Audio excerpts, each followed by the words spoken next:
Hey folks, it's Chris Peckwin here, and I want to thank you for joining me for this video.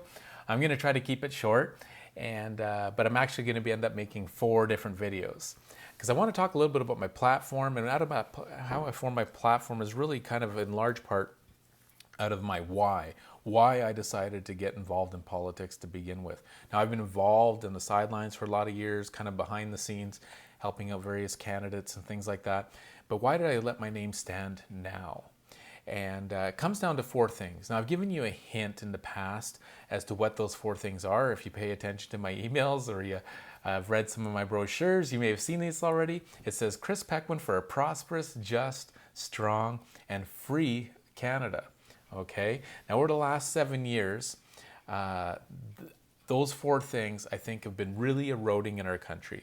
Not just eroding, but actually being attacked by our current government, and attacked to the point where I kind of had to say enough is enough. I've been in business, both in the profit and nonprofit sectors for a long time now. I've developed a lot of experience, and I know that if we lose these 4 things, we're going to lose our country for the next generation. That's how urgent these things are. Now, those 4 things I say for a prosperous, just, strong, and free Canada. What does that mean? Well, I'm going to talk about prosperity here today, but just to give you a little heads up, I'm going to talk about being prosperous. I think a lot of us aren't feeling very prosperous right now. I know that if you're like me, I've got a family of 5, and I work full time. My wife works part time, and in addition to that, she homeschools our kids and stuff. But we're feeling that crunch. Every month, things get a little bit tighter and tighter between inflation as well as rising interest rates. That's getting more and more expensive, not only on ourselves, but on a lot of our friends, our neighbors, and our family. And that is extremely frustrating. And it's not through any fault of our own. We've had some tough times in our life and things like that. We've also had some really good times. But for the most part, we've governed ourselves, I think, pretty soundly, especially over the last 10, 15 years. And so basically, a lot of us aren't feeling quite as prosperous as we once did. And that's very troubling. I think our justice system's been turned upside down. We have a government currently that I think has a lot of contempt for parliamentary procedure, but they also seem to want to ignore what justice really is. And we see that with our criminal code, the amount of criminals on the streets, and how we handle people on the parole board and all the rest of it. And so, and then also how there's a lack of protection really for the most vulnerable in our society, which are both the unborn and the people near the end of life. And we need to be willing to protect them as well. And then we have strong. Canada's lost a lot of respect over the last number of years on the world stage.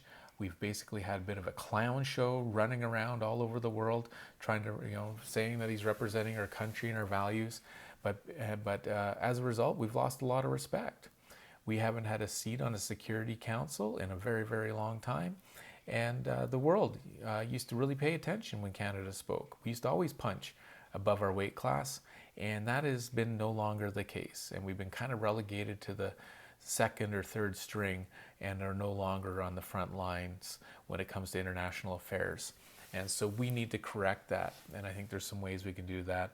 And then finally, we need to be free. I know a lot of you, along with myself, have suffered over the last couple years with our freedoms. We have a government that just has complete disregard, it seems like, for our charter rights and freedoms. And it has been really, really sad in how they conducted themselves over the last couple years. But it didn't just start 2 years ago. This started in year 1 or 2 with the current administration. And we've seen them try to trample on our religious rights, our rights to assembly, our rights to free speech. There's a bill before the Senate right now, which I'm hoping that they're able to stop, which is Bill C-11, which will limit your right to free speech online and stop you from being able to present what you want, kind of how you want in your online presence, even on your own Facebook page or your Twitter account and things like that. And so those are really, really concerning. But today I want to talk about prosperity. Now, what does that mean and how do we get it?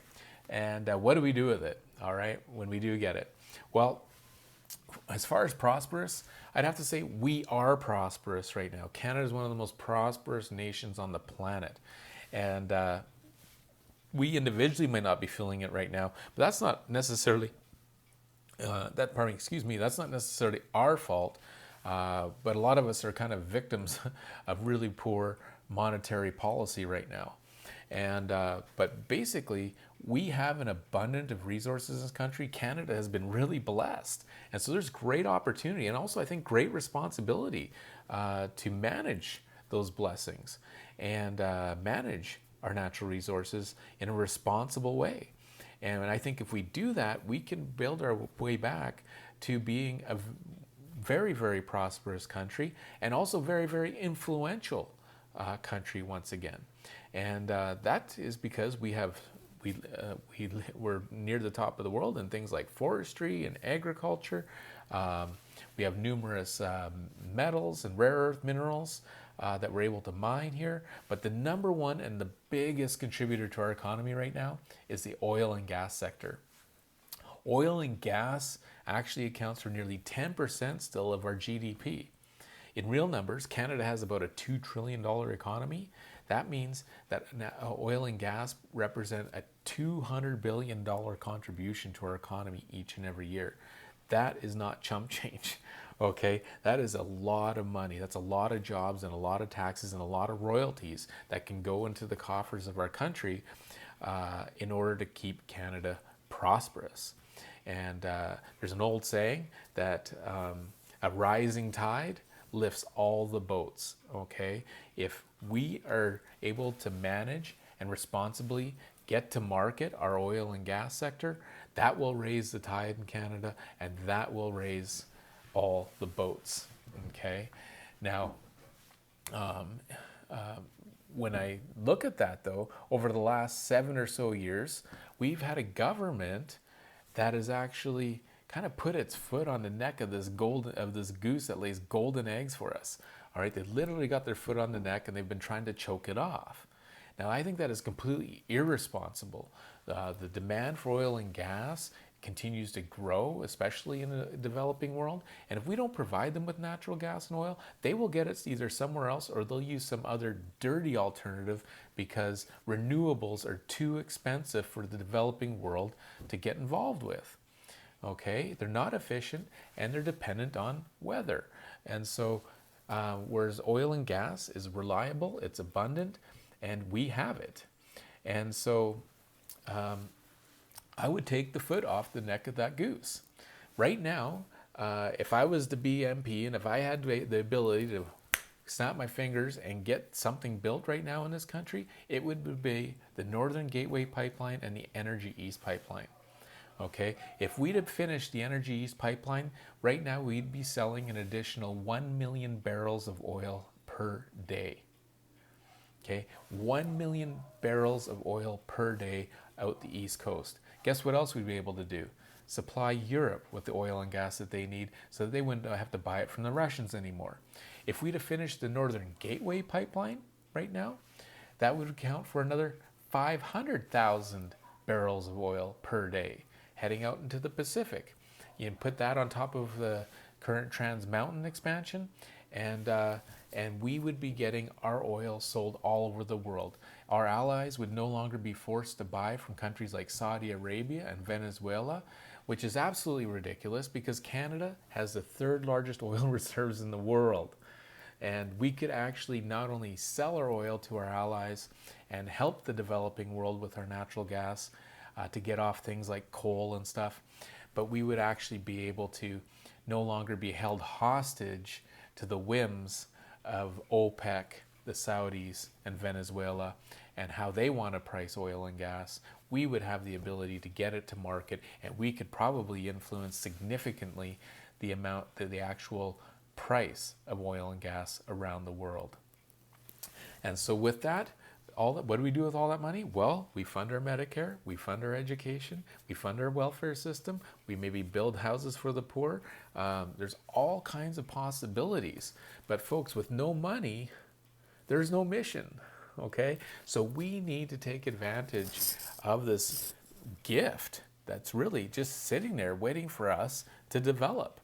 And like I said, take our foot off the neck of that golden goose and let it lay some eggs for us.